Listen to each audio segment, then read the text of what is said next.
Hello, sexy, sassy pants ladies. Today we're going to talk about 5 signs that you are extremely stressed. And I'm going to give you some tips and tools to help you get through some of this and hopefully feel better. My name is Dee Felgus. I'm a master level therapist, as well as I ran businesses for 25 years. And welcome to episode 2 of Sexy Sassy Pants. So let's dig in and let's talk a little bit about stress. And I don't know very many women on this planet, honestly, who aren't dealing with a lot of stress. And how do we manage that? And the first thing I'm going to say, and I know you're going to say, Dee, but I don't have this, I don't have that. I'm going to say you always have a choice to do something different. And I know what you're thinking. I have all this, I have all of that, but we're going to talk about that and break that down a little bit. So one of the first signs that you are extremely exhausted is that you don't have enough time in the day.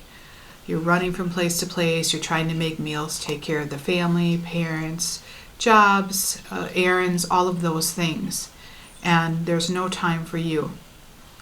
I'm going to say you have to make time for you. And what's interesting is when we create even a little bit of time throughout our day to find ways to take care of us, it's amazing how all of the tasking that we do throughout the day feels much easier and we can work through it much quicker. So what does that mean? Oftentimes we think about having to do everything in a block of time. So for instance, well, I want to meditate, but I don't have a half an hour to do that. I want to go to the gym, or I want to work out, or I want to go for a walk, but I don't have 45 minutes to do that. I want to journal, but I don't have 30 minutes to do that. I want to read or do something like that, but I don't have that time. Part of what we have to learn to do as women is break that down a little bit. So you may only have 5 minutes to breathe.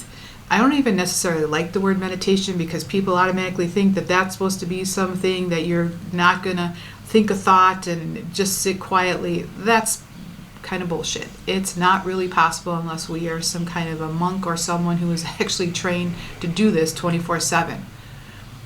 What meditation actually means, to me anyway, is doing something that calms you down for even 5 minutes, where you can take a breath, take a breather. Maybe it's just sitting in a chair, maybe it's going outside for 5 minutes, maybe it's going for a walk around the block, whatever that is. I want you to think about breaking up the things that bring you joy into smaller increments. If you want to journal for 3 minutes. Pick up a journal before you go to bed. Keep one on your nightstand or in your nightstand, or something simple. If you want to go for a walk or get some movement, I don't like the word exercise, I like the word movement, because I like people to do things that they enjoy and not feel like, oh my God, I got to go to the gym, I have to do this for an hour, I have to, doesn't work. So everything counts. The more little things you can fit into your day and say to yourself and to your family, I'm taking this time. Ask my kids, when they were growing up, 9 o'clock at night was my cutoff. I was done, and I would tell them, unless you are bleeding or we need to call 911, leave me alone. I have 4 children, and that time was sacred to me. That was my reading time. And back then I didn't even understand what I was doing. I was working 60, 70 hours a week, raising 4 kids, had a lot of trauma, a lot of anxiety. I was a mama bear, so I understand this. I also understand what it did to me because I didn't pay attention. I gained a lot of weight. I was like 236 pounds at my highest weight. I was a smoker. I drank 6-pack of Mountain Dew a day to get through the day. I ate a lot of junk food. It wasn't working. And then one day I completely crashed and my whole system shut down. And we'll talk about that another day. But I understand where you're coming from when you say, I don't have enough time in the day. Yes, you do. Create little bits at a time. Set better boundaries. We'll talk a lot more about that because women generally don't know how to say no. And I can't say no to this and I have to do that. No, you don't. It's okay to say no. It's okay to disappoint people once in a while. It's certainly okay to come back to you. So that's the first sign that you're stressed, and a couple tips and tricks. The second one is you crawl into bed at night and you can't shut your mind off. So you're thinking about what needed to be done today that you didn't get to. You're thinking about what you have to do tomorrow, and you're spinning and you're spinning and you're spinning. You're tossing and you're turning. One of the best ways to start to combat that is to create an evening ritual. So it's probably the only time you have to scroll through your phones, or maybe that's a place that you're wasting some time, is by scrolling and doing different things. That's something we'll talk about at a later time as well. Set up a bedtime ritual for yourself. So for instance, an hour before bed, off with the screens. Screen light is not good for us. TVs, phones, tablets, whatever. What would you like to spend that last hour before you go to sleep doing? Find something relaxing. If you want to read a book or a novel, read something a little bit boring so it doesn't keep you up. Think about a gratitude journal where you actually sit and you think about some things that you're grateful for every single day. Putting on some relaxing music before you go to bed. Turning the lights down so that you're creating more of an atmosphere that feels relaxing. Try not to eat a great big old meal before you go to bed. That doesn't help. Your body's trying to digest all this food. It feels yuck and ick in your stomach. And so try to give yourself some breathing room between your last meal and before you close your eyes to go to bed. If you're living with people, let them know, this is my time. I need this time to decompress. If you have a thought that's ruminating in your mind, because you're going to say, well, Dee, I can't help it. I've got this thought, or I've got this worry, or I've got this whatever going on. Ask yourself, is there anything I can do about that right now in this moment? And if your answer is no, all you're doing is wasting precious energy on something you can't do anything about right now. And it takes away from your health and your well-being. It's not going anywhere. It'll be there tomorrow if you want it. But if you say to yourself, there's nothing I can do, maybe even picture it being put into a little box. Imagine either actually making a cute little box or imagining one where you take whatever your thoughts are, maybe you write them on a piece of paper, you tuck them in that box, you set them on a shelf somewhere, tuck them in your drawer, knowing that they're going to be there for you whenever you want to pick them up again. But it helps to discharge that out of your brain. If you still really can't sleep, don't try. Get up, read. Sometimes we toss and turn, and that doesn't help either. I like putting on some kind of sounds. I like crickets. I don't know why. I'm a cricket girl. Some people like waves. Some people like rain. Some people like bedtime stories. The Calm app, if you've never heard of it, CALM. Calm app is amazing. They have a free version and a paid version. They have so much stuff on there. That's actually very helpful. But you have to want to do this for yourself. And part of the reason I think that we hold on to so much of our stress and pushing through it is because we want to be seen and heard. Nobody can give that to us. We have to give that to ourselves. So think about trying some of these things before you go to bed to help lessen the stress a bit and to help take some of this ruminating thoughts off of your plate. So that's number 2. Number 3, you don't feel good. You realize you're having more aches and pains. You've got headaches. You're having stomach issues. Your anxiety is ramped up. There's a lot of research that shows now, and I'm not a research girl where I'm going to go and find it and give you all of the references. I hated it in college and I hate it now. If you want to look it up, look it up. There's plenty out there on this. Research shows, though, that if you start to have physical symptoms, 90% of the time, it's due to stress. I want you to hear that again. 90% of the time, it is due to stress. And you're going to go, well, how can that be? These are real aches and real pains. Yes, they are. But when our body is so uptight and constricted and under strain all of the time, and everything gets inflamed, and the nervous system is completely just like lit up all the time, it's going to eventually say, okay, that's enough. It hurts.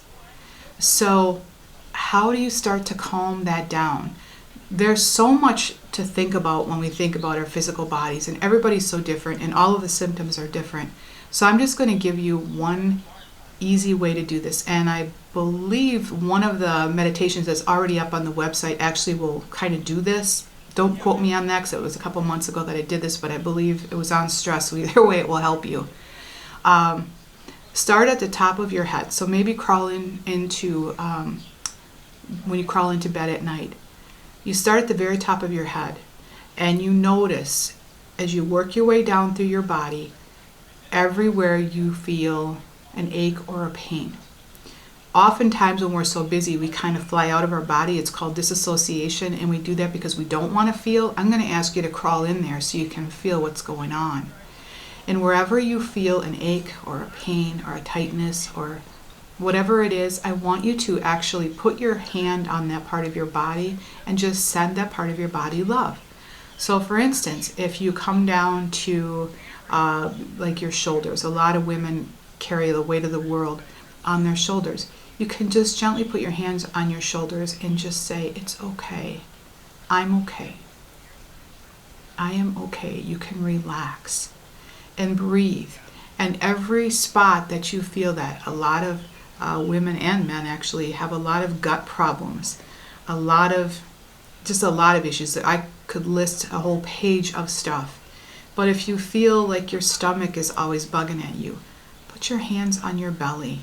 And in a more spiritual way, our belly is our power center.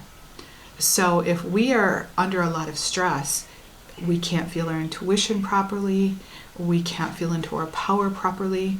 So just placing your hands gently over your belly and just saying to yourself, I'm okay, everything can relax, everything can settle down. And you can kind of bring that energy through your hands. You might even feel them getting warm or getting hot. That's a good thing. And just scan all the way through your body. And once you're done with that, you can actually feel like a liquid gold coming from the sun or coming from above, and just feel it kind of washing through your body and just letting all of that go through and pulling any physical aches and pains along with it, right down through the bottom of your feet and right into the earth. And do this whenever you need to do it. And again, think little increments. So even if you're sitting at the office or you're sitting in your car waiting in traffic, I mean, don't close your eyes or do anything goofy like that. But you can visualize this. Or if your tummy hurts, just put your hand on your tummy. Nobody's going to know what you're doing. Or place your hand on your heart. Nobody's going to know what you're doing. And this will help to connect you to your body. It will help your brain to listen to your body. And it will help you to settle things down a little bit.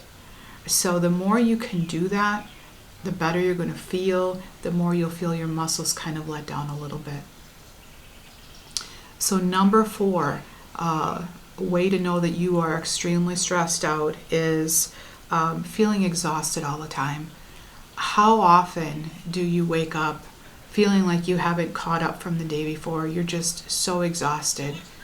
And what I would suggest with this is, if you're spinning like that, at some point you're going to have to slow down. There is no other way around that. You have to slow down. What I can promise you, though, is if you take some time to say no, take a weekend off, take a couple days off of work, take a couple days away from family. And that doesn't necessarily mean you have to leave. It means you take some time, get away from the phones, get away from social media. Allow yourself to breathe and catch up a little bit. I promise you it will be easier to get through the busy days. One of the exercises that we do in the stress booklet is about a leaky bucket. And if you've got so many holes of stress that every time you try to fill up that bucket, it's just leaking out faster than you can fill it up, that is not good. And it's important to find things to do that are going to help fill that bucket. Some of the things that are going to help bring some joy in your world. Sometimes watching a 10-minute video or a half an hour Netflix or something that's funny, it's amazing how laughter can change things. Find ways to laugh every single day. I don't care how you do it, what you do, laughing at your animals, laughing at your kids, with your family, watching a funny movie, watching a funny clip, watching, a TikTok, whatever. And I'm not saying spend hours on there by any means, because that's a whole nother discussion on what we've done with that. But I'm saying find something to laugh at. Think of a funny story. Laughter changes so much. Find places that you are wasting time. I guarantee you there's ways that you're wasting time. Whether it's scrolling through your phone, whether it's kind of numbing out and doing nothing, not knowing what to do. Think about replacing those bits and pieces and spaces with something that actually fulfills you. And be present in your body. You're going to hear me say that a lot. Drop into your body. If we're living up outside of it, we can't feel what's going on. So those are some ways that you can help with the exhaustion. Again, creating that bedtime routine, shutting everything down an hour before you want to get to bed, making sure you're in bed at a certain time, not running and doing errands until midnight and having to get up at 5 o'clock in the morning expecting that that's going to work. It will catch up. Are you drinking enough water? Are you getting enough nutrition? And we'll talk about ways to very easily, even for a very, very busy schedule, find ways to get what you need to eat. If the fuel tank's empty and you're not feeding it proper food, it's not going to run for you, plain and simple. Again, I have lived this. I can tell you I live it now. I'm working 14 to 16 hour days, got my private practice, starting this business, and I still spend 3 hours every morning taking care of myself. Get up at 5:30 in the morning, I get up, I feed my animals, I go out for a 45-minute to an hour walk, I come back, I stretch, and take a shower, make sure I make myself a nice breakfast. I do this religiously every single day, and on weekends when I have more time, I will do a nice guided meditation for an hour, hour and a half before I get out of bed. And you're going to say, 3 hours, Dee, are you crazy? Yeah, I would have said it that I was crazy too back in the day. Now I wouldn't give that up for anything. Why? Because by me doing that every single day, pretty much religiously, I can go until 10 o'clock at night and feel joy in my heart. And I'm not saying I don't get tired at the end of the day, because sometimes I do. But it's not, oh my gosh, I'm trudging through another day. It's, you know what? I've had a great day. It was a full day, and I'm going to go get some sleep now. So I'm going to be 60 this year, and I try to create that time. Now, it is taking me time to get there. I didn't used to be that way, but I'm telling you it is possible. So start thinking about how you want to start creating your routine, when it works best for you. Some people do better doing that stuff in the evening. Some people are more night people. Some people are more, morning. Start to think about what would work for you and where you could build in some time to start creating more for yourself, manifesting more, thinking about what you want to do, what you want to be in your life. We need all of those things. So the last one we're going to talk about is, you know that you're very exhausted and stressed when you don't care much about what's going on in your life. And what do I mean by that? There's not a lot of joy anymore. You wake up and it feels like you're going from task to task to task, obligation to obligation to obligation, and you're not really finding joy in the things that you're doing. And even if you're going to events, so maybe there's a family reunion, or there's a wedding, or the kids have a band concert or something like that, or you're hanging out with a friend, but you're finding that you're like, ugh, this is another thing I have to go to. I really don't want to go. I feel like I have to go. And you just feel like you're trudging along, and there's just no joy in what you're doing. So what I'm going to have you think about with this one, because this is a tough one, especially when we want to do and be for everybody. Number one, we can't. We cannot do it all. We cannot be it all. So here's going to be your first lesson on a good boundary. I want you to think about starting to say no once in a while. If you're too tired and you want to stay home, it's time to start being 100% authentic and real with how you feel with whoever it is around you. And you're going to disappoint sometimes, and that's okay. So for instance, a friend calls you up, I want to go out and have some dinner on Friday night, or I want to go to a movie, and you are just like exhausted. You've already put in 40, 50 hours for the week. You've got stuff going on with the kids, but you don't want to upset this person, so you're going to go. Nope, you're going to say, I know that this might be disappointing for you. I'm tired. I've had a long week. I'm going to decline tonight. I look forward to a time we can do it again. Thank you for the invite, but I'm going to stay home. I want you to take that in for a minute. It's really that simple. Now, you might have some guilt and other things that come in afterwards. I get that. I'm a perpetual caregiver, still working on that. Don't want to say no person. So I do my work on this all the time. I still struggle with it. But I can tell you when you start to do it, it gets easier. And we all get disappointed sometimes. It's okay to say no. And when you're already so stressed and exhausted, you have to start somewhere. So the homework's going to be just one thing. I want you to think about one thing over the next week that you can decline and just gently say, I know that this might disappoint you, but I'm going to say no. Why? Because for the first time, maybe in a long time, I'm going to listen to my needs. You're not only taking care of yourself, but you're role modeling to whoever else you're saying this to how important it is to take care of yourself. So those are the 5 signs that you are extremely stressed.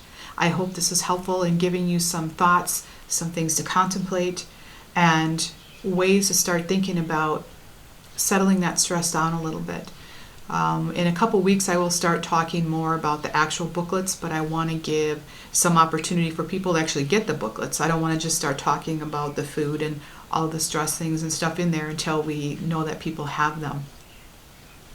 So let me know any comments that you have. Let me know if you've tried any of these techniques and how they worked for you. And I know that you might be going, I just can't. I'm going to say, I trust that you can. And I know that you can because you are that sexy, sassy, amazing, beautiful woman who needs to start thinking about putting yourself first. Always. It's a hard one for us to get, but it's so important because then we go from just surviving to striving and to thriving. I think Wayne Dyer said that. And it's so much more fun to be out there thriving than just trying to get through the day. So again, have a wonderful, sexy, sassy week. Go to the meditation on the webpage. I'll put the link down below for that, the one that's on there for the stress. And have a really beautiful week. And I will see you next week for episode 3. Have a great, sexy, sassy pants week. Thank you.